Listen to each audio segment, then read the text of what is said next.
Hello, BookTube, and welcome back to Poetry Tuesday.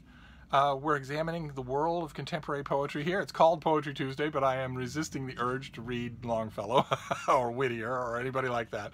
Instead, concentrating on poets who are alive, who are publishing today, because I noticed, and a couple of you noticed as well, that in the first few years of this channel, I was disdainful of contemporary poetry. And for years before that, before I had a channel, disdainful of contemporary poetry, disdainful of what I saw as just intentionally incomprehensible swanning on the part of its author. Blue, blue, blue, light switch. Poet pauses in the middle of a live reading to check their text. Whole audience goes, you know her, that's a signature. She's rude as F. Comes back and finishes with the hallway, the hallway.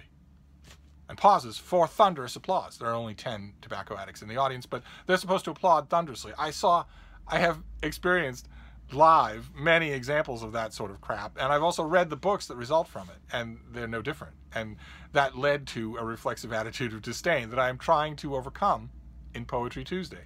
So we're looking at contemporary poetry, poems that are being published in periodicals for money, or that are coming out in books. And today we're doing a book. Today we're going to do Campbell McGrath's Nouns and Verbs, New and Selected Poems, in a hardcover from Echo Press. This is a Douglas Foundation Genius Grant winner. This is a Guggenheim Fellowship winner. There's a Pulitzer finalist, written 10 books of poetry, and this is a new and selected poems, in other words, from a very successful poet, living and breathing in the modern world. And we're going to read one of his poems, and as usual, I will write it out in the comments field, and we can talk about it. Because I learn a lot from these videos. I go into these poems, I think about them, and I think, you know, what works and what doesn't, what do I like and what don't I like.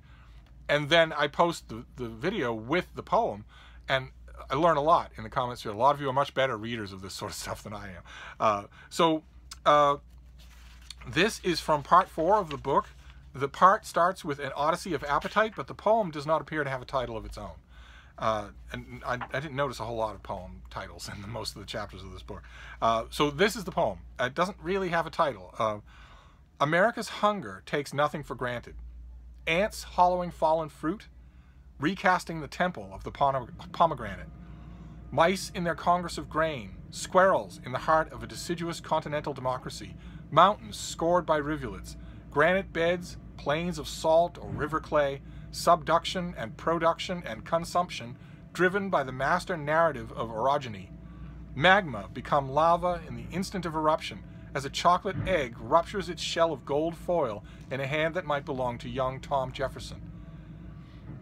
Pursuing the butterfly of his happiness, or Benjamin Franklin flying a kite, or the daydreaming machinist Henry Ford inventing the mass market, or you, or me, or everyone, or no one. America's epic is the Odyssey of Appetite. And I've read that a few times now, and I like the cadence of it very, very much. I like the fact you can tell in various lines of this poem that you can easily picture the poet writing the original version of the line and then pausing and pondering over it to make it sound better, which I love. That is the heart of poetry. And not a lot of poets, contemporary poets that I experienced before Poetry Tuesday, seem to me to bother much with that. This seems to have been labored over as the written word, and that's refreshing. But the one odd thing that struck me, I'm not saying that it's wrong or bad, but the one odd thing that struck me was a chocolate egg ruptures its shell of golden foil in the hand that might belong to young Tom Jefferson. There were certainly not foil-wrapped chocolate eggs in Tom Jefferson's day, so that's a little bit odd. It's a little bit odd to me. Also, Ben Franklin didn't fly a kite. He, of course, had an assistant do that. But even so, I wonder what those things mean. I mean, even if tinfoil-covered chocolate Easter eggs had existed in Thomas Jefferson's day, what would that have to do with the flying a kite, which was an electrical experiment, or Henry Ford inventing something, inventing the mass market?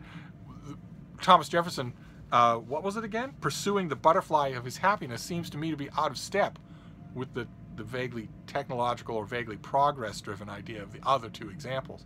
But I really like the first half. The The ants hollowing fallen fruit. Hollowing and fallen is nice, very nice, and fallen fruit is also very nice.